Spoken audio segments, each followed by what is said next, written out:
vivienda colectiva contemporánea. Es parte del objeto social del ESARC, además de trabajar con sus 3 licenciaturas y las 2 maestrías que tiene, este tipo de diplomados que son actividades de extensión universitaria, junto con una serie de conferencias que prácticamente sobre muy diversos temas que abordan el tema de la arquitectura, la ciudad, el interiorismo y las artes. En este sentido, con el tema de la vivienda, el tema de arquitectura y ciudad precisamente, pues tenemos este diplomado. Y estará ahora la conferencia Diplomado Vivienda Colectiva Contemporánea, que nos acompañan la doctora Alessandra Chiredu y el maestro Carlos Manuel Hernández Díaz. Pues muchas gracias por acompañarnos. Aquí el maestro Graciano nos va a presentar, y para el ESARC siempre son bienvenidos todos ustedes.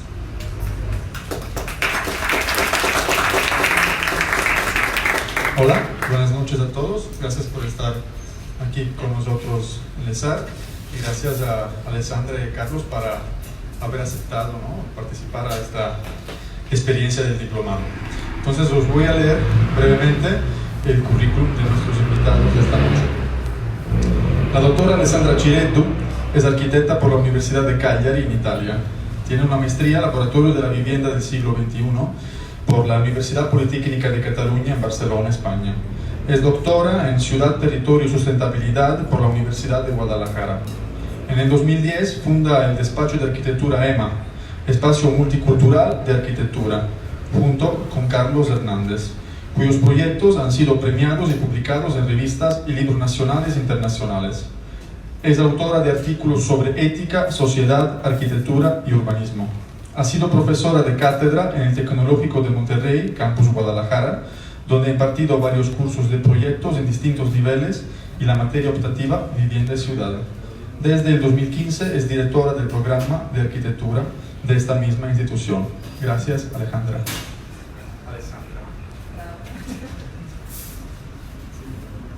Luego el maestro Carlos Manuel Hernández Díaz obtiene el título de arquitectura por el Tecnológico de Monterrey, Campus Guadalajara en 2003. Cursa el tercer año de estudios en el Politécnico de Torino, en Italia. Obtiene el grado de máster en Laboratorio de la Vivienda del siglo XXI por la Universidad Politécnica de Cataluña en Barcelona, con la tesis Reciclaje Urbano de la Industria Vivienda. En 2010 cursa el posgrado de Planificación Urbana y Territorial en la Universidad Politécnica de Cataluña. Ha colaborado en distintos despachos nacionales e internacionales: Arquicubic en Barcelona, JC Neyma Arquitectos en Guadalajara, Diputación de Barcelona en Barcelona. Desde el 2010 trabaja en varios proyectos junto con Alessandra Cireddu, con la cual funda EMA, Espacio Multicultural de Arquitectura, cuyos proyectos han sido publicados, entre otros, en la revista Architectural Digest, NIA Room y en el libro Arquitecturas Mexicanas. Desde el 2011 es profesor de cátedra en el Tecnológico de Monterrey. Colabora activamente con el Máster de la Vivienda del siglo XXI, cuyos directores son José María Montané y Saida Mushi, del cual es profesor por la edición mexicana en la Universidad Ibero-Americana en México, en la Ciudad de México. En 2018 ha sido codirector y coordinador del tercer Congreso Internacional de la Vivienda Colectiva Sostenible en Guadalajara. Desde octubre de 2018 es director de la Dirección de Proyectos de Espacio Público en el Ayuntamiento de Guadalajara. Muchas gracias, Carlos, y bienvenidos. Gracias. Sí. Gracias, Graciano, y gracias a Alessandra por la invitación. Para nosotros es un honor estar aquí y poder platicar con ustedes. Realmente hablaremos poco de nuestros proyectos, sino más bien nos enfocaremos, por ahí aparecerán un par, pero hablaremos de temas de investigación que nos han, digamos, puesto ahorita en donde estamos en cuestión de la maestría o el doctorado de Ale, pero que son puntos que para nosotros son de referencia y que siempre la investigación va de mano de la práctica, ¿no? Entonces, pues si quieres, arrancamos. Sí, como dice Carlos, no vamos a hablar tanto de nuestros de nuestra obra construida, digamos. La mayoría son casas unifamiliares, también hemos trabajado algunos edificios de vivienda, digamos, de departamentos, pero el día de hoy nos gustaría enfocarnos un poco más en algunas cuestiones así que hemos investigado, algunas reflexiones, inquietudes que han acompañado un poquito nuestro proceso también de proyecto y de diseño, pero más enfocado a la investigación. Y bueno, una pregunta que quisiéramos plantear, ¿no?, con esta conferencia es si pensamos que la vivienda en cualquier tiempo, ¿no?, es realmente un reflejo de lo que es la sociedad y tiene que ser capaz entonces de, digamos, responder a todas las exigencias de la sociedad en la cual se plantea. Entonces realmente la primera pregunta sería si existe esta vivienda, ¿no? Y bueno, si pensamos que la sociedad, la familia, ¿no?, para así llamarla, ha cambiado mucho desde en el último siglo más, ¿no? O sea, desde el 1920 que estaban con las familias más extendidas, luego hemos pasado a la familia así llamada nuclear a partir de los años 60, entonces siempre padre, madre, dos hijos, la tele, ¿no?, como objeto del protagonista de la vivienda.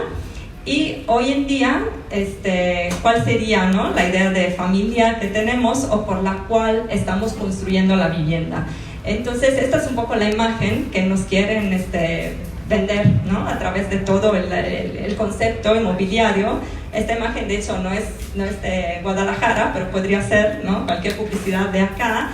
Entonces estamos viendo la típica casa unifamiliar, un poco en áreas así como suburbanas o periféricas, con la familia así de padre, madre, dos hijos, siempre en la edad así como escolar. No parece que los hijos nunca crecen. O sea, ahí a cabo de muy pocos años, esos niños ya van a ser adolescentes, ya van a tener otras necesidades, pero esos nunca aparecen como en la idea de familia, ¿no? Entonces en ese momento ya no sabemos qué pasa con esos niños, ya no sabemos qué pasa con los papás, que al cabo de pocos años se encuentran pues ya no tener el mismo núcleo familiar, las mismas exigencias y las mismas necesidades de una vivienda. Entonces, bueno, además que es un modelo que de cualquier forma no funciona ni para la familia nuclear, porque ya sabemos que es un modelo insostenible para las ciudades, etc., pero además, digamos que está enfocado solamente a esta categoría específica. Pues en cambio, ¿no?, la variedad realmente de gente, de familias que caracterizan la contemporaneidad es vamos, o sea, muy distinta, ¿no?, mucho más variada. Pues ya tenemos siempre más familias homoparentales o también monoparentales. Tenemos personas que comparten casas sin tener ningún vínculo de parentesco entre ellas. Tenemos migrantes, familias multiculturales, multiétnicas, jóvenes que viven con personas ancianas para acompañarlos o para poderse ayudar juntos, familias reconstituidas, gente que vive con un perro más que con un hijo, gente que no quiere hijos, o sea, realmente el panorama es mucho más variegado, pero vamos, realmente pues lo que podemos ver es que a este panorama no corresponde una oferta de vivienda. O sea, no sé si a ustedes se les ocurre pensar, finalmente la vivienda, así cuando sea dirigida como de una forma como muy comercial, ¿no?, a otras categorías, pero en realidad en sus plantas, en su propuesta, es siempre la misma vivienda. Tiene la cocina, la sala de estar, el cuarto de los papás con el cuarto principal, con el baño adentro o un medio baño fuera. O sea, está muy limitado todo ese mercado.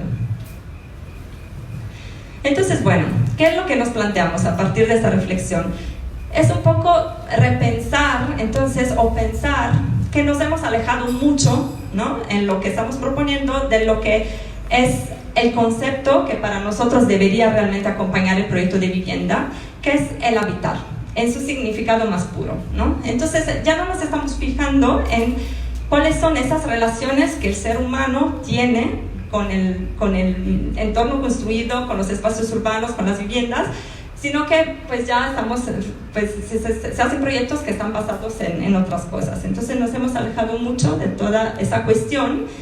Y entonces ya esa vivienda no la estamos viendo como, vamos, o sea, finalmente la vivienda es como una unidad mínima del habitar, pero también ese habitar está hecho de muchas otras cosas, además, ¿no? Entonces, por eso hablamos de vivienda y ciudad. O sea, realmente la vivienda hay que interpretarla como parte de un sistema un poco integrado, ¿no? Donde caben también muchas otras cosas. Y todas estas otras cosas, todas esas otras funciones, es todo lo que hacemos cotidianamente, que finalmente es el habitar. Entonces, realmente nuestras vidas están hechas de recorridos donde de repente estamos en espacios, que puede ser el espacio de la vivienda, puede ser un espacio público, puede ser el espacio de una escuela, de un hospital, una parada de autobús, o sea, y eso es la ciudad, es el equipamiento. Entonces, esto es lo que nos gusta reflexionar, ¿no? O sea, repensar un poco, entonces, la vivienda como parte de estos recorridos y como parte de esta esencia un poco más profunda del habitar. Y sí creemos entonces que se tenga que replantear un sistema, ¿no? Donde la vivienda es parte de todo esto. Bueno, esta imagen de León Ferrari, que nos gusta mucho, que tiene un poco esta cuestión, ¿no? Donde vemos esos espacios que no se entiende si están abiertos, si están cerrados, si son espacios de la ciudad, si son patios, si son viviendas, si son cuartos, ¿no? Entonces es un poco pensar que la vivienda es parte de esta gran escala que es la ciudad, y la ciudad también es parte de la escala de la vivienda, ¿no? Bueno, pues entonces, hablando un poquito de esto tampoco surge desde ahora, ¿no? Podemos decir que hoy en día, ¿no? A partir de todo eso que estamos diciendo, hay una crisis del habitar, una crisis de la vivienda, pero esta crisis tampoco ha empezado ahora. Realmente la crisis de la vivienda empieza desde la revolución industrial, ¿no? O sea, desde todos los cambios que hemos tenido, creo que nunca hemos podido realmente como seres humanos responder a los cambios, ¿no? Con proyectos adecuados de ciudad y de vivienda. O sea, siempre ha habido como pruebas, errores, más errores, y pues ya llegamos ahora casi al desastre, al caos completo, ¿no? En muchos casos. No quiero ser tan pesimista, pero bueno, que ustedes son jóvenes, ¿verdad? Bueno, pero entonces esto ya en los años 60, esta imagen es una imagen de una exposición de Rudowski, es bastante famosa, no sé si la conocen, se llamaba Arquitectura sin arquitectos. Esta exposición Rudowski la hace en el MoMA de Nueva York. Era una exposición, o sea, a él le encargaron una exposición sobre la arquitectura moderna, y Rudowski sale con estas imágenes. Esta es una de muchas, que son imágenes de arquitecturas nómadas, de arquitectura vernácula, ¿no? Y entonces en ese momento, de hecho, muchos no entendieron su mensaje, entonces se lo tacharon un poco de antimoderno, de que cómo era posible, o sea, ¿no? Pues usted sabe que con el movimiento moderno lo que se estaba proponiendo era ese rescate de la humanidad, de la sociedad y de la ciudad y de la vivienda a través de sus edificios funcionales, racionales, etc., ¿no? Se proponía como si ordenar las ciudades y casi poder controlar el comportamiento de las personas o de la sociedad a través de la arquitectura. Era algo muy ambicioso. Y Rudowski propone esto. Pero ¿cuál era su mensaje? O sea, realmente lo que él quería decir no era tenemos que regresar a la arquitectura vernácula. Pero lo que él hacía era justamente eso, detectar una crisis profunda de la sociedad, del habitar y de la vivienda, y decir, no es tan fácil la solución. Debemos replantearnos completamente nuestra forma de habitar y de apropiarnos del territorio, repensándolo desde eso, ¿no? Desde los nómadas, desde cómo caminando se marcaban los territorios, se encontraban los puntos importantes. Entonces, es lo que él un poco platica. Y en esos mismos años 60 habían también otros movimientos, ¿no? Como así, de vanguardias, ¿no? Y radicales, que son un poco menos conocidos, han pasado menos a la historia que el movimiento moderno, pero también son muy conocidos. Por ejemplo, estos son los Archigram, este grupo inglés, ¿no? De arquitectos que proponía o imaginaba, prefiguraba escenarios futuros de ciudades donde la vivienda ya no existía y se transformaba en estas especies de como vestidos espaciales que se iban inflando y que eran la vivienda. Entonces la vivienda coincidía casi con el cuerpo y luego se iba inflando y era un espacio que te separaba del otro y ya. Y así como esto, pues siempre este tema, ¿no? Del movimiento, de la ciudad con patas que se iba trasladando y podía estar en distintos lugares, o la ciudad instantánea. Y bueno, junto con eso también están otras propuestas que son un poco más aterrizadas, pero también son ideales, como por ejemplo la Casa del Futuro de los Smithson, que también es una vivienda que está pensada no para ser la vivienda de ese momento, sino que está pensada como una reflexión teórica realmente, ¿no?, hacia la vivienda del futuro, donde entonces lo que ellos proponen es adentro de este contenedor, como más como una cajita, como pueden estar acostumbrados, estos espacios que parecen casi recortados por las mismas funciones del habitar, por el mismo cuerpo del habitante que está desarrollando sus funciones adentro de la vivienda. Esto, entonces empezamos a ver este tipo de espacios. Y este es otro ejemplo, también ya más reciente, en los años 90, donde también, o sea, estos arquitectos italianos lo que proponen son estos módulos donde al interior de la vivienda, o sea, lo que realmente son como, o sea, la vivienda no está compartimentada, puede ser este espacio, ¿no?, si fuera cerrado, y aquí vamos poniendo unos módulos donde se puede comer, donde se puede dormir, donde se puede trabajar, y esa es la vivienda.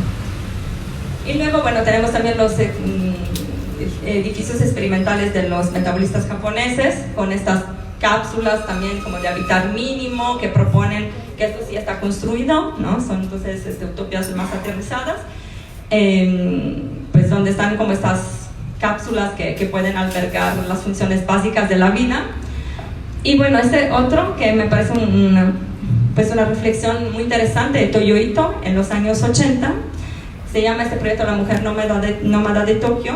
No sé si lo habían visto alguna vez. Creo que es una reflexión sumamente interesante que tiene que ver un poco, o sea, si pensamos en los años 60, todo lo que vimos eran como más ideas de lo que podía llegar a ser, y claro que eran ideas como muy críticas, muy radicales, que realmente pues imaginaban un hombre, como, o sea, el habitante como no sé, casi un cuerpo tecnológico, no sé, ¿no? Algo que realmente difícilmente iba a llegar a pasar.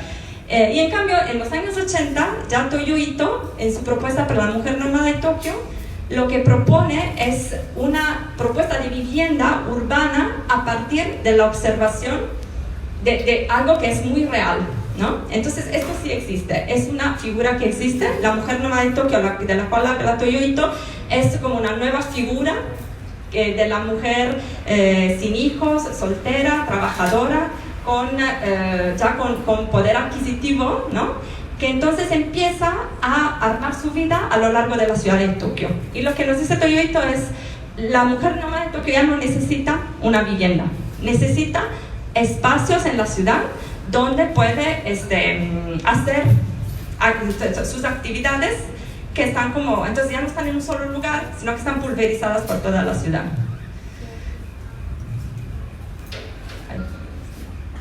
Es esto, ¿no? Entonces, imagina esta ciudad de Tokio con todos estos espacios que están por todos lados, donde entonces, no sé, si aquí duermo, luego salgo, uno se va a trabajar, luego voy a otro modulito. Es como cuando uno sale en la mañana, luego va al gimnasio, se baña, de ahí va a trabajar, luego de ahí sale y va con amigos, o sea, va realmente viviendo un recorrido en la ciudad. Eso también es vivienda, ¿no? Entonces tenemos que también empezar a pensar que todo lo que hacemos tiene que estar pues más bien pensado en estos recorridos.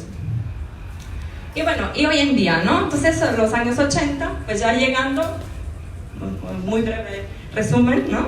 Este señor, bueno, que pues ya falleció, pero bueno, que creo que ha marcado pues mucho pues creo que todos podemos entender cuando nos habla de esa modernidad líquida, de esa vida líquida, ¿no?, de esa sociedad líquida. Pues entendemos que describe muy bien nuestra contemporaneidad. O sea, Bauman lo que dice es: hemos pasado de una modernidad o de una sociedad que era sólida, o sea, que estaba arraigada al territorio, a las fronteras nacionales, a lo que es como estático, a una modernidad que es completamente líquida. Entonces, donde todo fluye, o sea, donde ya nos podemos mover de una forma mucho más sencilla, de muchas formas. También podemos estar en lugares donde no estamos físicamente, pero podemos estar en ellos. Entonces, todo lo virtual, toda la forma ya de viajar, de movernos, de vivir, los valores incluso, o sea, todo ya ha cambiado. Entonces, en esta sociedad seguimos teniendo la misma vivienda, ¿okay? esta es otra imagen de la casa del futuro de Alison y Peter Smithson. Pero digamos que a partir de un poco de estas reflexiones sobre cómo entonces ha cambiado tanto la sociedad y han habido muchas reflexiones sobre el proyecto de vivienda sin que estas se vean reflejadas en un mercado realmente que tenga una oferta para todos los grupos familiares o para todos los tipos de habitantes que tenemos.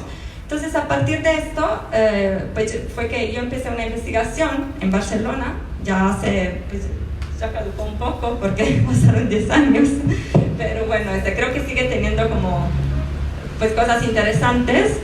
Entonces, lo que yo veía era justamente que había ciertas categorías de habitantes, en este caso específico eran personas extranjeras que vivían en Barcelona, sin ser, digamos, migrantes con problemas migratorios, sino personas que se movían en este porcentaje de gente en el mundo que va cambiando de casa, de país y acumulando nuevas experiencias y van compartiendo casa, ¿no? Por distintos lugares del mundo.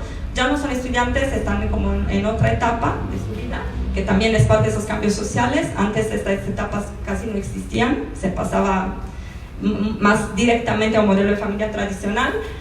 Y entonces, pues a partir de esa observación que estas personas no tenían el modelo de vivienda que se acomodaba a ese núcleo familiar, entonces hice esta investigación con unos casos de estudio donde entonces empecé a analizar estas personas, dónde vivían, qué hacían, cómo se apropiaban de los espacios, y entonces cómo una vivienda que no estaba pensada para ellos podía empezar a tener como otras funciones.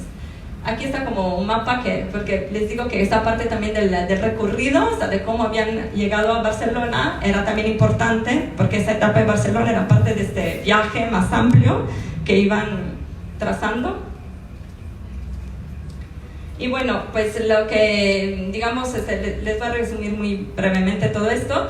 O sea, realmente lo que yo hacía era ubicar dónde estaban sus viviendas, y todos eran entornos, digamos, bastante... Aparte que Barcelona es así, no en cualquier lado, pero bueno, donde, digamos, había muchas actividades en la cercanía, ¿no? Muchas actividades culturales, muchas bibliotecas, muchos comercios y todo. Entonces, centros urbanos así como y barriales muy vivos. Pero las viviendas, ¿no? Donde estaban eran las viviendas que realmente el mercado les ofrecía, y las viviendas a las cuales ellos podían acceder también, ¿no? Entonces eran viviendas que en su mayoría pues, eran como de principios del siglo pasado, que estaban pensadas para núcleos familiares, así como les digo, ¿no?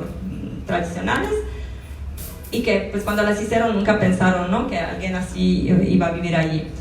Y entonces, bueno, pues ya iba haciendo para cada caso de estudio estas fichas sobre las viviendas, o sea, sus características físicas, cómo se distribuían, cómo se acomodaban, y luego, es al revés.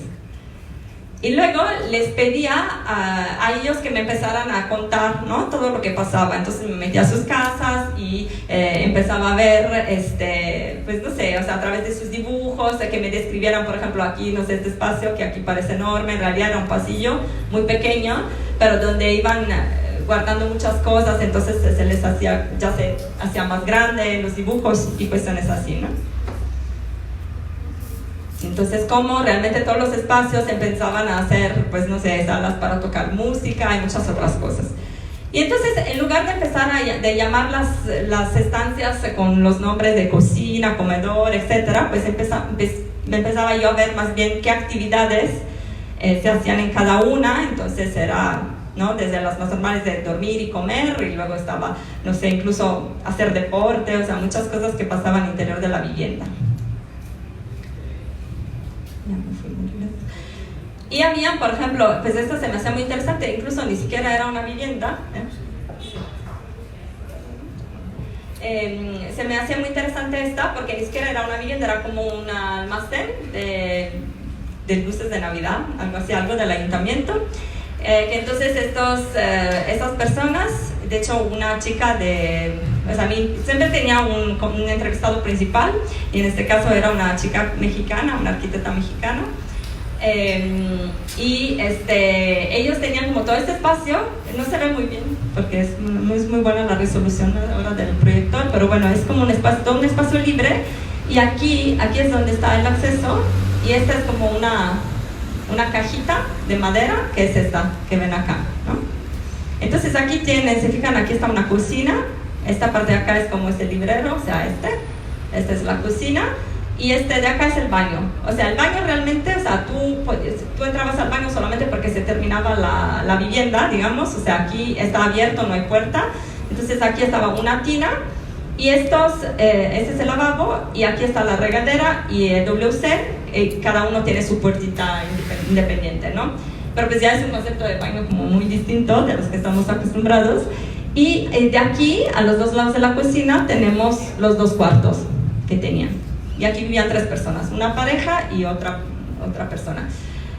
Aquí está una mesa, y todo este espacio era, digamos, como un espacio libre, pero que en realidad estaba también muy fragmentado por el uso que ellos le daban, porque tenían como ahí unas mesas, entonces en cada mesa cada uno tenía como sus propias actividades, uno pues era como más un artista, entonces tenía una mesa donde pues, hacía sus cosas, y luego ella, que era arquitecta, trabajaba fuera de casa, pero tenía ya una máquina de coser, porque le gustaba coser, entonces pues también otra vez como que a pesar de que el espacio estuviera abierto, tenía como su fragmentación a través de un mobiliario y unas actividades que, bueno, esta mesa es tuya, esta es del otro, ¿no? Entonces se empezaban a ver como todas estas dinámicas de las viviendas.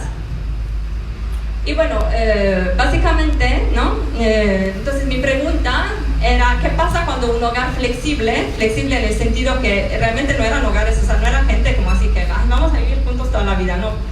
Pues nos tocó vivir juntos una temporada, luego uno se va, llega otra persona, y, o sea, entonces son hogares completamente abiertos al cambio, a compartir con gente distinta, completamente flexibles, pero se encuentran con espacios que también son de por sí inflexibles, ¿no? O sea, porque les digo, la mayoría de las viviendas tenían como, estaban como muy compartimentadas. Por ejemplo, en el caso de esta última que les enseñé, era la única que tenía un espacio abierto, pero también digamos que no era un espacio que estaba necesariamente pensado para ese hogar. Entonces era ver qué pasaba, ¿no? con la apropiación del espacio. En un modelo ideal a lo mejor hubiéramos actuado de esta forma como arquitectos, no ser cuartos todos del mismo tamaño con un espacio compartido, pero el modelo real era como muchas otras cosas. Entonces a partir de allí pues se hace como todo el análisis, y al final pues lo que encuentro, que no se lee, pero bueno, eran estos 3 modelos prevalentes. Uno es la que yo llamaba la vivienda habitación, que era una vivienda. Estos modelos no dependen de las características de la vivienda, sino de cómo los habitantes se organizan al interior de ella, ¿vale? Entonces no es una cuestión física, no corresponde, de hecho, a la física al espacio físico, sino que es como más bien como la organización de sus estilos de vida, ¿no? Entonces, en la vivienda habitación, las habitaciones, digamos que son la parte más importante de la casa, y son viviendas donde solamente pues, la gente necesita un cuarto y llega a la casa en la noche y todo el día está afuera y casi no sabe ni siquiera el nombre de las otras personas que viven allí. Entonces, espacios comunes, si es que los hay, o se transforman en otros cuartos o no se utilizan o están subutilizados. Luego está otra que es exactamente opuesta, que es la vivienda comuna, que es una vivienda que se utiliza al 100 por parte de todos. Entonces son, digamos, hogares que comparten completamente todo. Entonces viven, por ejemplo, me tocaba un caso de, no sé, personas que viven juntas y que uno sale a trabajar en la mañana, o sea, todo el día, ¿no? Pero tiene la habitación de la casa que tiene más luz. Entonces el otro, que se queda a trabajar desde casa, usa ese cuarto para trabajar en el día, y luego pues ya en la noche va a su cuarto, que es un cuarto que incluso, porque pues, aparte en Barcelona te rentan todo, hasta cuartos que no tienen ventanas, no tienen iluminación, o sea, así habían situaciones peculiares. Ajá. Entonces esta vivienda era como la vivienda utilizada por parte de todos en distintos momentos del día, donde los espacios se podían, ¿no?, tener varias funciones. Y luego la desjerarquizada, que era como una vivienda un poco más mixta entre estos espacios compartidos y no. Y había también una parte donde también se encontraba que realmente tenían muchas de las funciones, de las actividades que hacían, tenían que ver con la ciudad y con el espacio urbano. Entonces era un poco lo que les decía antes, no todo. O sea, de repente, pues no sé, les digo, que había gente que todos los días se bañaba en el gimnasio y nunca usaba entonces la regadera de su casa. Y también creo que no es algo tan extraño, ¿no? También puede llegar a pasar. Entonces, pues o sea, pensar, ¿no? Imaginen en un modelo así como un poco loco que tengamos por toda la vivienda, por toda la ciudad y no necesariamente necesitamos todos los espacios en un mismo lugar. Y bueno, ¿quieres seguir? No se lee. Sí, no sé. Creo que sí valdría la pena más bien enfocar un poco porque aquí va a haber más texto y va a venir, no sé si se puede enfocar más. O acercar el proyector, no importa que sea más chiquito. Bueno, pero para darle seguimiento a esto, este es un proyecto que hicimos hace 5 años que se llama Habrá una vez.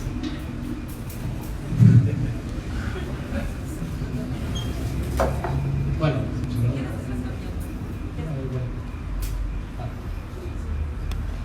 lo interesante de esto es un proyecto que promovía el Banco Sabadell hace 5 años con la intención de cómo debe ser la vivienda del siglo XXI, ¿no? En estos modelos de habitar, y lo que resultaba interesante es que lo promovía una inmobiliaria, ¿no? Entonces, porque por lo general las inmobiliarias pues van más por lo que se tiene que vender metros cuadrados, ¿no?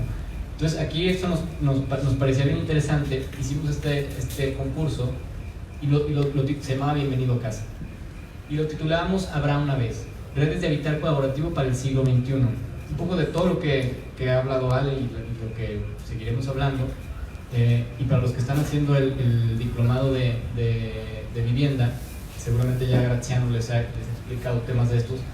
Tratábamos en este ejercicio, en este proyecto, pues quizá de manera hipotética,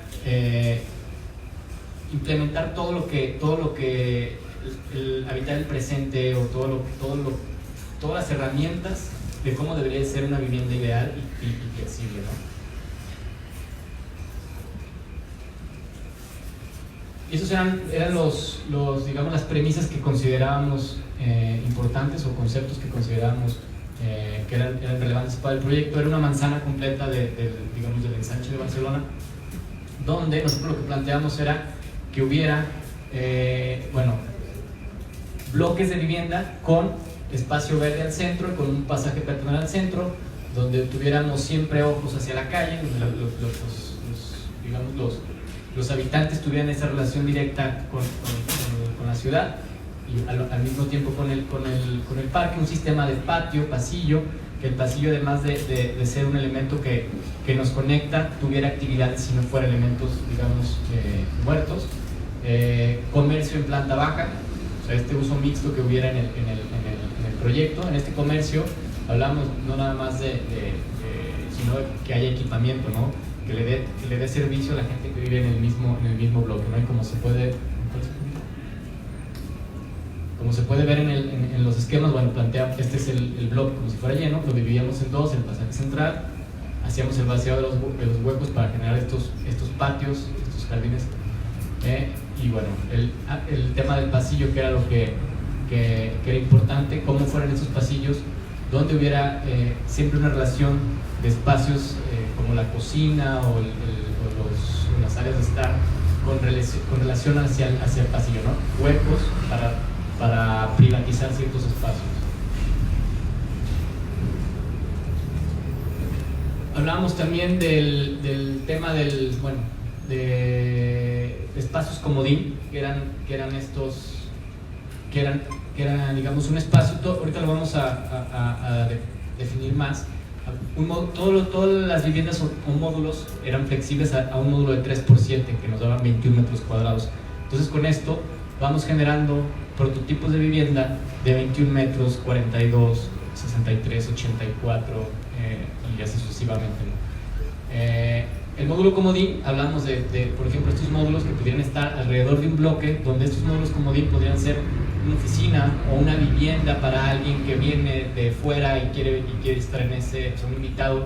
Yo puedo tener un departamento en uno de estos, pero viene mi abuelito, mi abuelita de no sé dónde, y se puede quedar en el espacio comodín que yo puedo rentar o alquilar en ese mismo módulo, ¿no? O tengo aquí vivo y tengo un espacio comodín donde yo puedo tener una oficina ahí mismo. Entonces nos generábamos esta historia de la Habrá una vez, donde planteábamos en una hipótesis, no se ve nada, pero lo voy a tratar de explicar más, donde esta es la parte de los pasillos que ya hablábamos, estos pasillos que eran los pasillos de acceso, espacios conectores que se conectan a las distintas viviendas. Una franja de áreas húmedas. En esta franja de áreas húmedas lo que pues, proponen son todo lo que es baños, cocinas, áreas de lavado, etcétera, etcétera. La planta libre, que es el espacio de servicios, un espacio exterior propio que tuviera, que son, llamémosle, balcones, terrazas, etcétera, ¿no? Y una fachada verde hacia la calle. Y planteábamos esta historia donde íbamos describiendo el proyecto a través de distintas tipologías que responden a distintos núcleos familiares, como lo planteó Ale al principio. Si quieres, regresa un poquito al esquema. Es que no se ve nada. Sí, no se ve nada. Pero regresa una. Es que ahí arriba, a lo mejor lo hubiéramos puesto más grande, pero están como los personajes. O sea, realmente lo que estamos planteando aquí, como les decía Carlos, bueno, además de estos espacios como de transición entre lo público de la ciudad y el interior de los patios, y luego este pasillo central con estas áreas de equipamiento y de apoyo, ¿no?, a la vida cotidiana. Además de eso, contábamos el proyecto a través de esta historia que nace a través del personaje principal, que es esta mujer que está aquí en el medio, en el año presente, que era, pues no sé, ni no sé ni qué decir. Era aquí, empezaban en el 2014. Ah, sí, donde perdón, era una pareja de novios que vivían solos, ¿no? Entonces necesitaban una tipología, que es donde vamos a empezar aquí. Ajá. Nos ubicamos una vez. Sí. Aquí. Pero entonces, pareja joven, ¿no? La pareja joven. Ellos van evolucionando, digamos, o sea, van teniendo un hijo y luego el hijo crece y luego se hacen viejitos y toda esa línea del tiempo que ven en la primera diapositiva en la que va describiendo, ¿no?, la historia de cómo entonces cambia el edificio y la tipología a través de esos espacios comodín y cómo ellos pueden vivir en el mismo edificio con esos cambios, ¿no? Sí, lo que queremos representar aquí, más allá de la historia, es la capacidad del edificio de transformarse en muchas tipologías y poder agrupar distintos núcleos familiares, ¿no? Entonces, empezando con la primera tipología, siempre va con los mismos esquemas, donde tenemos el pasillo. Esa es la pareja joven, ¿no?, que son una pareja joven que no necesita tampoco mucho espacio. Tenían un departamento de 63 metros cuadrados, que tiene una área digamos, un espacio que no necesariamente tiene que ser una sala o un comedor. En este caso, pues una mesa de billar, ¿no? O puede tener un futbolito o lo que fuera. Esta es la cocina donde también tuviera relación con el pasillo, donde yo pudiera comer en el pasillo y donde pudiera tener una relación con otros vecinos y tener este espacio como de comunidad, ¿no? La habitación, digamos, de la pareja y un baño, ¿no? Que todo siempre se va a ir sumando. Son módulos de 3x7 y de 3x7, ¿no? Con el área húmeda, la terraza y el espacio verde. En el mismo módulo, ellos tienen una oficina, otros 21 metros cuadrados, donde hacen sus actividades profesionales. Luego cambia la dinámica, crece, tiene una niña, o sea, que tienen necesidades diferentes. ¿Qué es lo que pasa? Tendrían un departamento de 84 metros cuadrados, donde sigue el mismo esquema de pasillo. Esto nunca va a cambiar. El pasillo, áreas húmedas, que lo que ven aquí son áreas de almacenaje, pueden ser closets, despensas, etcétera. Sala, otra vez aquí ya tiene una sala comedor y la habitación de la niña y la habitación de los padres, ¿no? Aquí es importante también porque la niña es chiquita, entonces planteábamos que la habitación de la niña tendría que ser como un espacio abierto, donde podría ser un muro corredizo, lo que fuera, por si los papás están en la cocina cocinando o están en la sala, podrían tener una relación directa con la niña en un tema de cuidado familiar, ¿no? Y los papás tienen este espacio acá, ¿no? Y siguen teniendo un módulo comodín con una oficina. Luego, la niña crece, se hace joven, adolescente, y cambia las necesidades. ¿Qué pasa aquí? En el mismo espacio, tal cual, lo único que planteamos era un cambio de los papás se pasan a la habitación de acá y la niña se pasa a la habitación continua, ¿no? ¿Por qué? Porque podría tener un espacio independiente, o sea, la hija podría tener en dado momento un acceso también directo desde el pasillo sin tener que estar en la misma casa. Obviamente los espacios de cocina y comedor y todo esto pues están en el departamento, pero ella podría ser más independiente. O sea, una idea de que ya se hace joven y hay otras necesidades, ¿no? No tiene que estar compartiendo el mismo espacio, sino que puede ser independiente. Luego pasábamos a una cuarta tipología, donde esta cuarta tipología era el piso compartido. La hija, otra vez en este mundo hipotético, hablamos de, ya estamos en no sé en qué año, se va a estudiar, ¿no? O estudia y tiene un piso compartido. ¿Qué es este piso compartido? Donde seguramente muchos de ustedes lo han experimentado, pues hay 4 o 3 personas con las que comparten las necesidades del habitar, ¿no? Entonces, digamos que este departamento, que era el más grande, creo que era de 106 metros cuadrados, sigue con el mismo esquema: el pasillo, las áreas húmedas, el ingreso, el área de sala comedor, que en este caso otra vez poníamos un futbolito y una televisión, y 4 habitaciones, ¿no? Donde los baños son compartidos, un baño para estas 2 habitaciones, otro baño para estas 2 habitaciones y un área de estudio, ¿no? Con patio, patio es la parte, siempre los patios van a estar donde están los baños, para que no haya esa relación directa, ¿no? con el baño y en la parte de estudio, ¿no?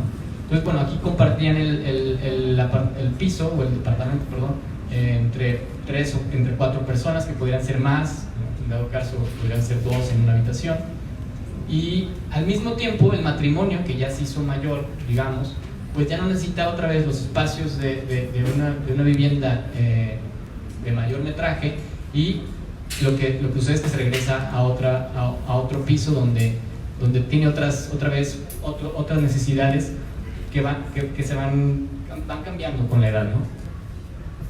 Que de hecho no tiene que ser otro, ¿no? Podría ser ese mismo, solamente que, o sea, es que todo funciona en un conjunto. O sea, entonces se podrían quedar solo con esta parte, y esta parte pues la pueden rentar, la pueden vender, o sea, porque esto muy fácilmente tiene otro acceso. Entonces esta podría ser un cuarto con un baño para alguien que necesita solamente un espacio de trabajo o solamente un espacio para dormir, ¿no?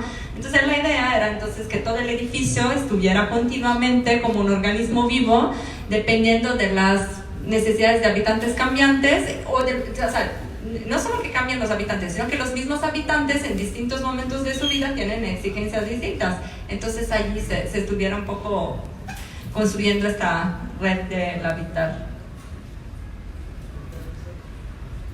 Y luego tenemos esta quinta tipología, donde, o quinta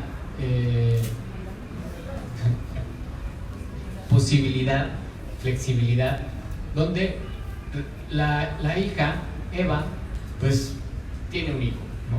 Entonces es madre soltera y tiene un departamento de 63 metros cuadrados, donde tiene una sala más pequeña, o un espacio de servicio más pequeño, y tiene las 2 habitaciones. O sea, recordemos que siempre es el módulo de 7x3, ¿no? Ella vive sola con la niña y tal, ¿no? Pero la familia, la abuelita o los abuelitos siguen en el mismo departamento, pero pueden tener la posibilidad de recibir al nieto, ¿no? Entonces el nieto va los fines de semana, es otro hogar, digamos, reconstruido, donde los abuelos, que es ya también un tema muy común ahora, que cuidan a los niños, ¿no? Cuidan a los nietos en muchas épocas del año, porque los papás trabajan y pues se quedan los fines de semana, entonces es otra tipología que podría suceder, ¿no? Y una sexta tipología, que es el hogar reconstruido, ¿no? Donde Eva y el niño Xavi, que le poníamos, pues conoce a una pareja, y esta pareja viene con 2 hijos incluidos también. Entonces ya pues es un hogar donde hay 3 niños o 3 hijos y una pareja, ¿no? Entonces en este punto llegamos al departamento de 104, no canso de probar múltiplos, todos 106 creo que es, donde hay 3 habitaciones, la pareja está, digamos, por privacidad del otro lado, el espacio servido está al centro y eran dos habitaciones porque el mayor de estos estudiaba fuera, entonces va los fines de semana y se puede quedar en la sala, ¿no? Entonces, bueno, esta era otra tipología que planteábamos. Y la más pequeña también, que era cuando ya desafortunadamente se queda viuda, María, ya se muere Pedro, y es un espacio donde ella recibe a la nieta de vez en cuando, ¿no? Y es un espacio de 42 metros cuadrados con las necesidades que ella necesita. Ella es una persona sola, ¿no? Entonces son las necesidades básicas que en esa etapa necesitaría, ¿no?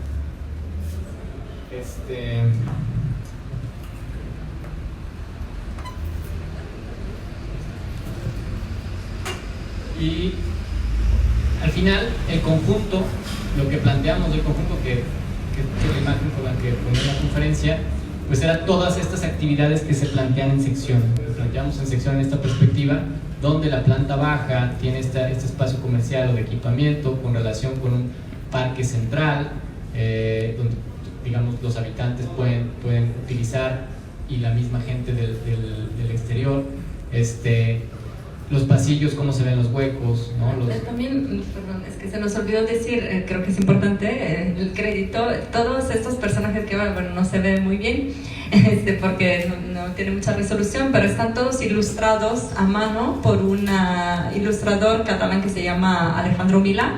Este trabajo lo hicimos con él y con una arquitecta de Costa Rica que se llama Vanessa Durán. Entonces fue un proyecto de 4 y los muñequitos y los personajes están caracterizados por él, y también pues ese último dibujo.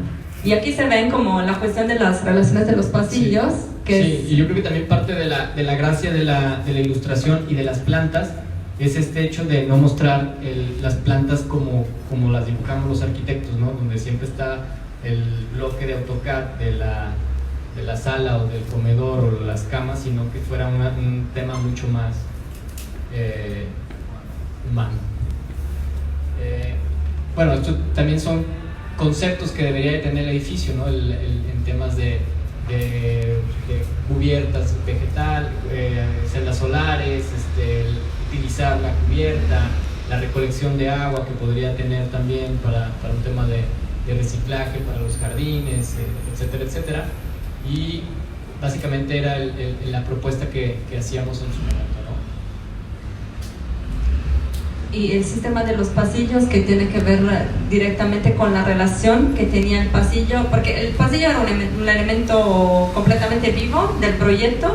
Entonces, como les decía, es que a lo mejor no sé si se vio muy bien, pero tenía como esta relación donde, por ejemplo, las cocinas están abiertas y todas las áreas de servicio y áreas húmedas estaban hacia el pasillo, ¿no? Entonces están los accesos, pero luego están las cocinas que se abren, entonces generan como esos espacios de vecindad, y luego en la parte donde están servicios húmedos, tipo los baños y así, hay más bien como unos recortes, digamos, o sea, como unos vacíos allá, como si fueran unos pequeños patios, para que entonces se garantice una privacidad, digamos, que no esté pasando la gente abajo de la ventana de tu baño, y que también entonces genera que hay algunas vistas desde el piso de arriba hacia el piso de abajo, o sea, ahí se va como, este elemento va un poco agarrando vida hacia el patio interior.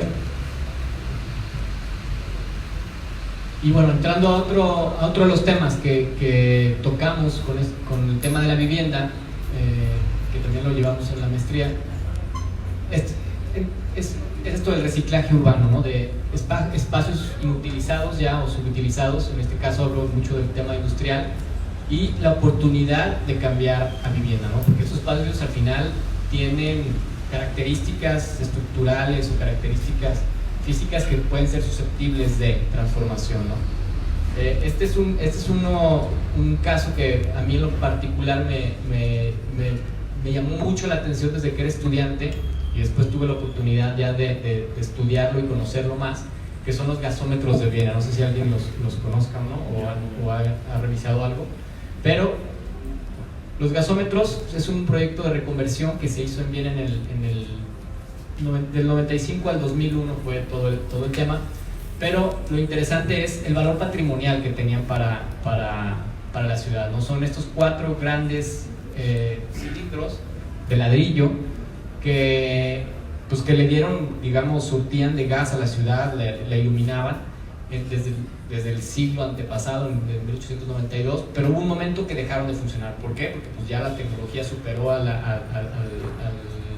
la función con la cual fueron creados, y muy acertadamente el alcalde de Viena en su momento, que fue al finales del siglo 1995, pues decide recuperarlos y no, obviamente no demolerlos ni mucho menos, sino hacer un concurso internacional de arquitectura donde buscaba la reconversión a esto a vivienda, y la idea era que son vivienda social, cada uno para un arquitecto distinto. Esta es una imagen ya creo que esta imagen es del 2002-2003, pero básicamente está igual, ya hay más densificación alrededor también. Pero era lo que les comentaba, era un concurso vivienda social, no mayores los departamentos a 100 metros cuadrados y a un precio, en su momento de 1.160 euros metro cuadrado, y los ganadores fueron, Janubel, que hace este edificio acá, Kupp-Himmelblau, Weather y Holzbauer. Ahorita dentro más profundizamos, lo toco rápido también porque el tiempo es... esta es una sección de lo que sucede en estos cilindros reconvertidos, ¿no? Que no nada más son vivienda, lo importante es conectarlos y equiparlos. ¿Por qué conectarlos? Porque estos gasómetros están a 4,5 kilómetros del centro de la ciudad, ¿no? Hay una línea del metro, que es la línea 3, que los conecta en 9 minutos, estás de aquí al centro, son 5 paradas. Lo interesante de todo este proyecto es, para mí son 3 puntos. Uno es la preservación del patrimonio en ese sentido, porque tienen un valor patrimonial para la ciudad. Otro es el poder albergar vivienda social, y el otro es el uso mixto de todo este espacio, no nada más es vivienda. Todo lo que vemos acá abajo es comercio, es oficinas, todos están conectados en la planta baja comercial, digamos, en un sentido. Digamos que las viviendas empiezan en el 5º nivel. Esto es un domo donde tú desde el centro comercial ves hacia las viviendas acá arriba, y esto se guardó del estado original, donde llueve adentro y respira, no están encapsuladas. Esos son los partidos que cada uno de los arquitectos tomó. Vemos las distintas opciones de cómo trabajar un círculo, donde Janubel coloca 128 viviendas en distintos edificios, digamos. Kupp-Himmelblau mete 254, pero él es el único que hace un edificio extra. Este edificio es obviamente un edificio contemporáneo que abraza el gasómetro, y es un diálogo entre lo nuevo y lo viejo, que muchas veces es difícil de entenderlo, ¿no? El por qué sí pueden dialogar este tipo de edificios, sobre todo con temas de patrimonio, y no nos queremos meter en problemas. Weather mete otras 92 viviendas en cuatro torres, y el que rompe, digamos, el esquema del patio central es Holzbauer, donde genera 3 patios, 3 áreas verdes, y mete 141 viviendas. Vamos más rápido. Este es el de Janubel, con tipologías, todas las circulaciones son alrededor del anillo, son las circulaciones verticales, y son tipologías por lo general él las hace de 80 metros cuadrados.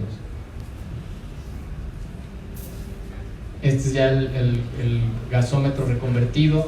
Lo que él hablaba mucho era de la luz, cómo llegar la luz a un elemento cerrado, porque obviamente está circundado por el muro de ladrillo. Entonces todos lo que hacen es quitan el domo, pero esta es la estructura original del gasómetro.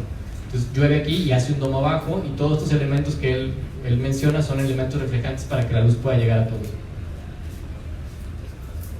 Este es el de Kupp-Himmelblau, Wolfsprix, que es lo que ya les mencionaba. Él mete este es un edificio más bien de vivienda de estudiantes, Pero lo interesante es cómo trabajar sobre lo que ya existía, ¿no? O sea, él mete un auditorio en la parte de abajo del gasómetro. Tiene otra vez todo el tema de oficinas y comercio. ¿Es esto? El de Weather, que son 92 viviendas. Otra vez esto es comercio, oficinas y las viviendas. Aquí está el domo, ¿no? Este es un domo. Las viviendas no tienen relación con la parte comercial y de oficina en ninguno de los gasómetros.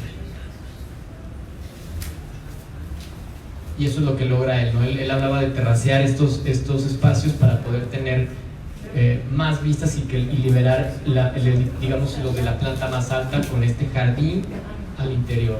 Entonces, si ven esta imagen, pues es difícil entender que está dentro de un gasómetro, ¿no? Y el último, el de Holzbauer, que es el que rompe el patio central. Esta es la imagen central. Él habla mucho de Adolf Loos y de todo el tema de cómo es la vivienda en Austria, en Viena, y que era importante tener estos espacios de jardines y de patios al interior, ¿no? Este es el muro original del gasómetro, pues esto es el muro de ladrillo, y yo creo que al final, esta es la última, es un gran reto el haber hecho este proyecto, y la gente que vive ahí, me ha tocado, tuve la oportunidad de visitarlo, es súper orgullosa de vivir en los gasómetros. O sea, se formó como una comunidad y cada quien vive en su gasómetro, y al final está en el centro de Viena. Bajas de tu departamento y tienes el metro. Y esto nos lleva a otro caso, ¿no? Que no es que tenga un valor patrimonial, son silos de concreto, pero lo que llama la atención es cómo se transformar estos silos en vivienda. Estos silos que son 21 silos, porque son 3 hileras de 7. Lo que hacen los arquitectos en este caso es transformarlos a viviendas para estudiantes. En la ciudad de Oslo, en Noruega, a 1.5 kilómetros de la zona metropolitana. Este es el esquema básico con el que se desarrolla el proyecto, utilizando el silo del medio como pasillos, conectores, y tiene dos tipologías. Una tipología que es un silo y medio, y la otra tipología que son 2 silos, ¿no? 2 círculos, donde los huecos, o sea, los entresilos, que son estos espacios que quedan entre los círculos, son los espacios húmedos, que son las cocinas, los baños, etcétera. Son viviendas para estudiantes, y es como estos ejercicios trogloditas, que son las viviendas trogloditas donde escarban en el desierto para hacer un patio, y después vuelven a escarbar para hacer una habitación. Hay mucha referencia de esto con las viviendas trogloditas al escarbar en el concreto, ¿no? Al quitarle, al irte uniendo con... Estas son otras, vamos rápido, que son viviendas también en Sydney, en otros silos, que son estas, donde pues, también el interés era, bueno, reconvertir el espacio industrial abandonado, que ya no tiene uso, y transformarlo en un espacio vivido. Aquí la idea era meter viviendas y comercio. Entonces acaba siendo esto, o sea, de lo que era abandonado a lo que reconvierte, ¿no? Y es el esquema de las tipologías, de cómo las desarrollan en este caso, teniendo algo en común con los otros silos de Oslo, que son los espacios entre silos donde meten los baños y las áreas húmedas. Y estos digamos, son viviendas de estudiantes. Estas sí son viviendas de hecho de clase media alta, porque sí hay un agregado también de terrazas. Estas terrazas las agregan al silo, que son estas. Son silos que pueden ser dúplex, o sea que están en 2 pisos, y silos o viviendas en un solo nivel, ¿no?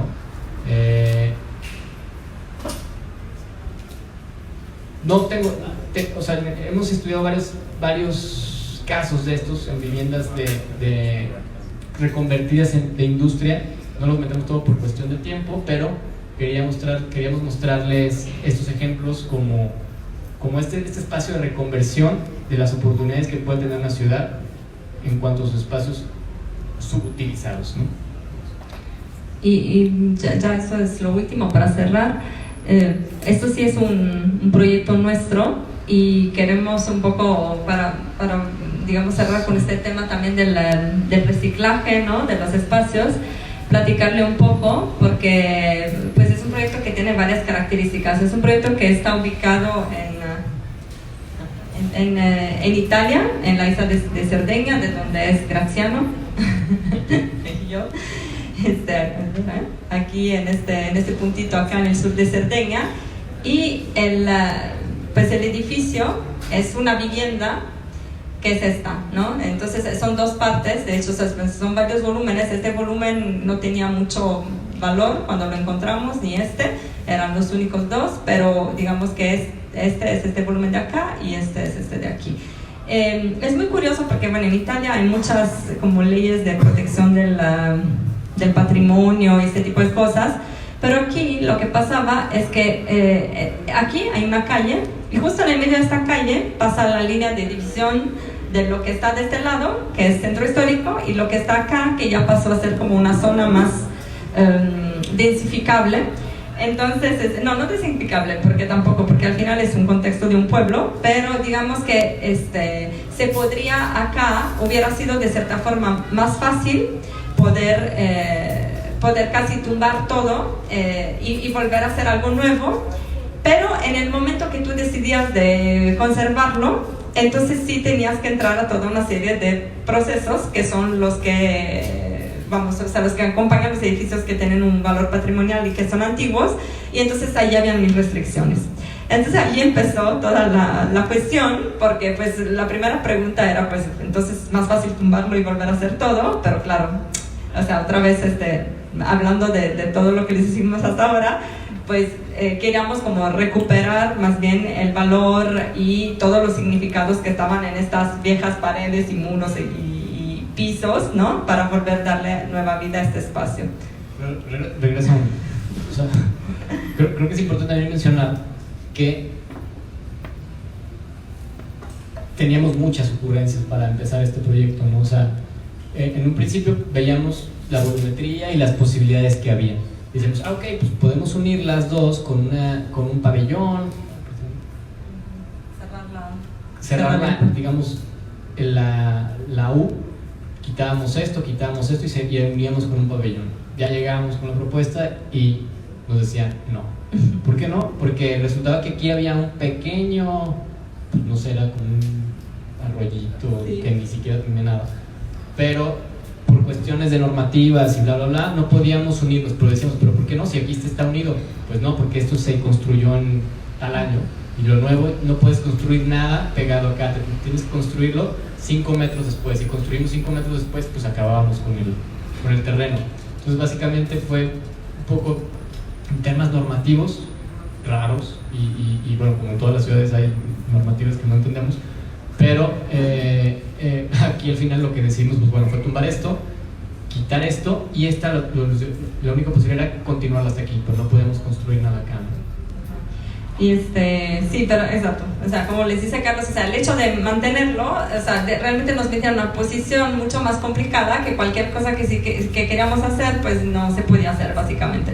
Entonces, por eso también el proyecto se llama Casa Lenta, porque al final del todo también le agarramos un poco el gusto, ¿no? A esa cuestión que fuera lento, porque empezamos a apreciar también, es que vivimos en un mundo tan rápido, donde todo es tan rápido que de repente también pues disfrutas, ¿no? De pensar, ok, bueno, no hay prisa, ¿no? O sea, vamos viendo, vamos platicando, vamos negociando con el cliente, con el ayuntamiento, y poco a poco, ¿no? Estuvieron saliendo cosas. Y además porque pues en realidad todo el tiempo que tuvimos era también de ir allá, de rascar los muros. Empezamos a ver que todos los muros eran de adobe. En un principio pensamos que todos eran de adobe, pero no, porque tenían, como se hace también acá en México, ¿no? La base estaba de piedra, entonces hasta una cierta altura era de piedra y luego estaba el adobe. Luego habían muros que en realidad eran muros de block, que no tenían ningún valor. Entonces empezamos de allí, ¿no? a limpiar, ¿no? A descubrir el proyecto. Un poco, aquí dices eso, ¿no? Es que esto lo veíamos también en nuestras investigaciones, como en Benedetto Tagliabue y Enrique Miralles, que fue una frase que la encontramos como bien apropiada para este proyecto, que decía: siempre los mismos muros y suelos usados y reusados desde la época gótica hasta hoy. Aprender a vivir con una estructura dada de segunda mano, como buscando dentro de los bolsillos dentro de los bolsillos de un viejo abrigo. Detrás de una falsa pared con una serie de arcos góticos surgió un capitel de forma de ángel con su dedo índice indicando el corazón. Esto fue lo que ellos decían cuando hicieron la reforma de la Casa Mercaders en Barcelona, que es la casa donde vivían ellos. Entonces creemos que un poco el proyecto, como lo fuimos llevando, era en ese sentido, un poco como jugando al arqueólogo. Por eso esa foto donde estamos nosotros tal cual viendo a ver qué hay, descargamos y pues esto sí se puede recuperar. Recuperamos todos estos los pisos que había. Estos son los pisos originales que se recuperaron, el techo que está hecho de, ¿cómo se llama? Carrizo, ¿cómo se dice en español? Caña. ¿De caña? ¿De caña? Es de madera, pero con... Es caña. Y aparte ahí también habían otros temas, porque entonces resulta que estas cañas, ¿cómo dices? Carrizo, ¿no? ¿Carrizo? Ok.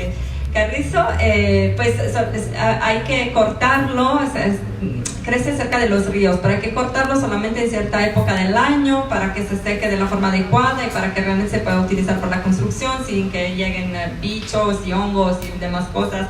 Entonces también como que cuando nos entramos de eso ya no estamos a tiempo, tuvimos que esperar más porque tenía que llegar la época de cortar el carrizo, o sea, todos los eventos de esta casa hicieron que fuera realmente muy lenta y bueno, pues afortunadamente pues nos dejaron también hacerla de esa forma, ¿no? O sea, el cliente también pues era muy, aceptó mucho esta situación, no tenía prisa.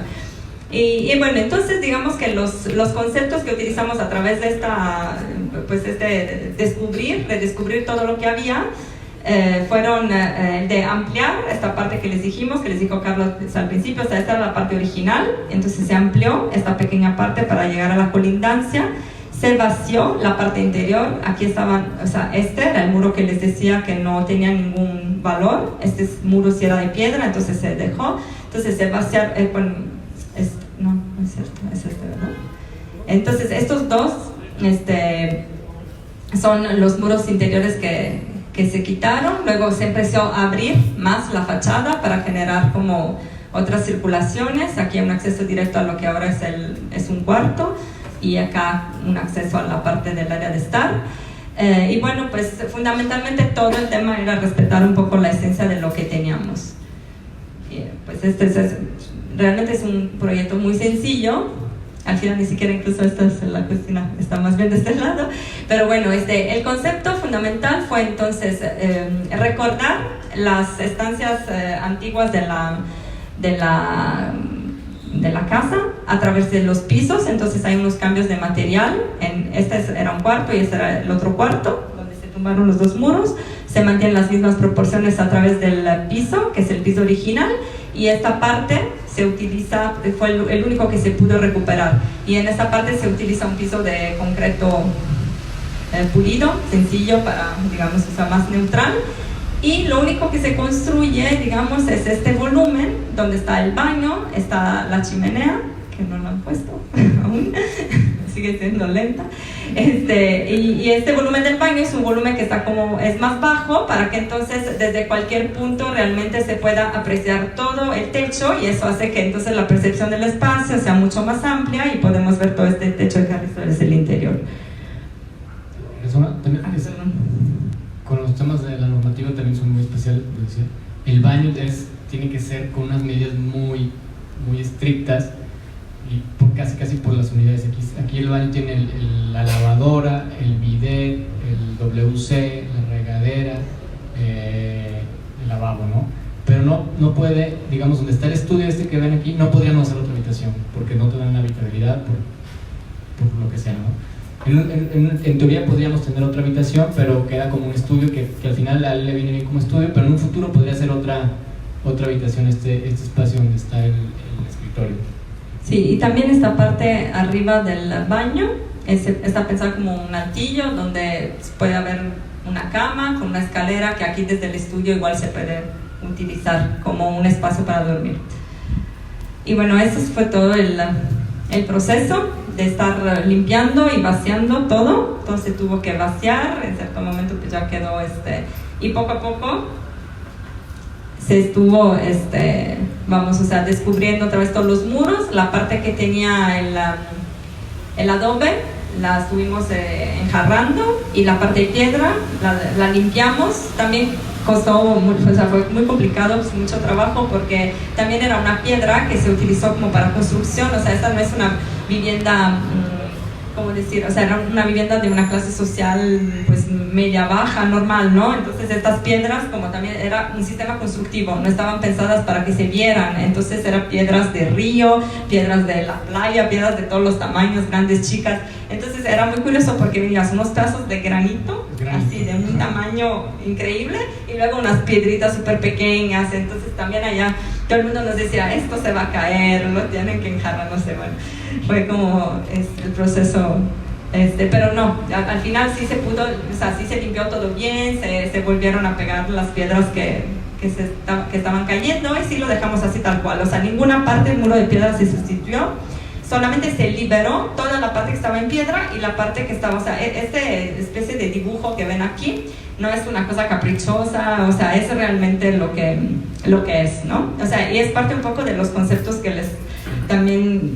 hacemos un poco nuestros en nuestra arquitectura, o sea, esta cuestión de no estar, o sea, de reacercarnos a estas cuestiones como un poco más auténticas, ¿no? De lo que es el habitar, estar escuchando las señales, el contexto, la arquitectura, los materiales, o sea, se refleja un poco en todo lo que hacemos. Bueno, aquí básicamente, aquí básicamente, como dice Ale, lo que ven en blanco y enjarrado es lo que es el adobe, y lo que ven en piedra y digamos ya con sus juntas y con cuidado para que no haya humedades y tal, es la piedra original.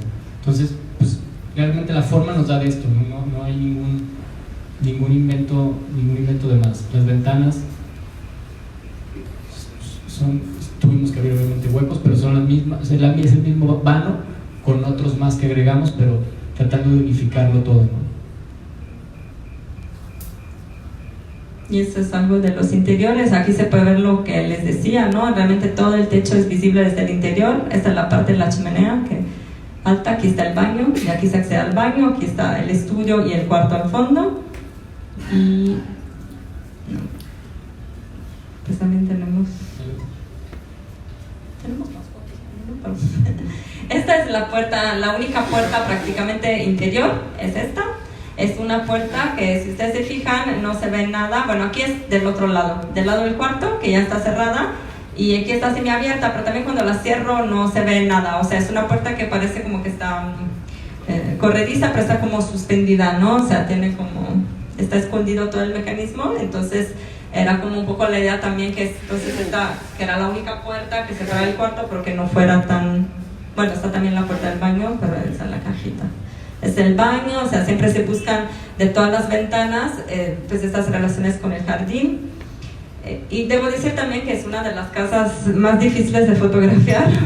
Realmente es una experiencia mucho más bonita, tal vez al contrario de otras también que te pasan, ¿no? Que dices, mira, salió bien en la foto, y esta, no sé, las fotos nos dan la idea de lo que es. Creo que es mucho más pues interesante verla, ¿no? Sentirla, los muros, los pisos, y es complicado sacar la foto correcta. Y bueno, para concluir ya se nos hizo tarde, vamos bien. No, bueno, entonces digo, ya más que una conclusión, igual pues podemos abrir un debate, unas preguntas así, podemos platicar lo que gusten. Pusimos para cerrar esta cita de Ketlas, ¿no? Sobre el tema de que la vivienda en nuestro tiempo no existe. Bueno, eso lo dice Ayamies, ¿no? Que sin embargo la transformación de nuestro modo de vida exige su realización. Y bueno, vamos, o sea, él habla del tema que la casa, cuando desaparezca como esa institución, podrá estar realmente por todos lados. Y eso nos remite un poco a esas cuestiones del espacio privado y el espacio público, de cómo se deberían conectar en la ciudad y a través del habitar.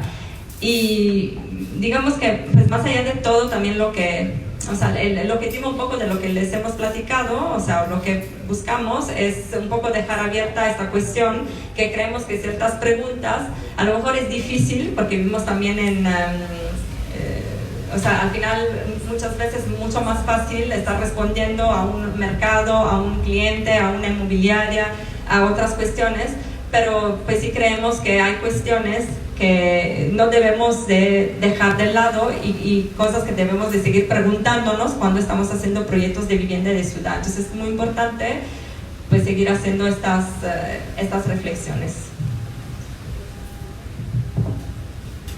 Yo creo que básicamente es esto lo que tenemos preparado y nada, pues gracias por escucharnos.